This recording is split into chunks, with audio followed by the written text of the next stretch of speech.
to humor me and pretend like he was listening. I got a 15-minute sound check before we started recording, which I kind of felt slighted, but it took 6 records to get to where I wanted it to be in terms of mixing in the sound of the band with the drums and have a coherent picture.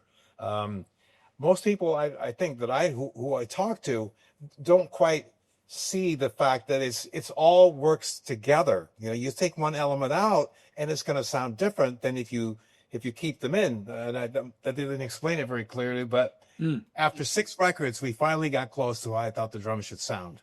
Now, there are a lot of people who love the sound from the previous records, and I do not hate the sound or dislike it, but it was the process of how to get there that made it very unique. The studio was originally built as a demo studio, so it didn't have large rooms. It didn't really have the high ceilings that you need. So we used little tricks and little techniques of kind of like what the Beatles used to do by moving stuff around and putting it in certain places in the room to get the sound that we wanted.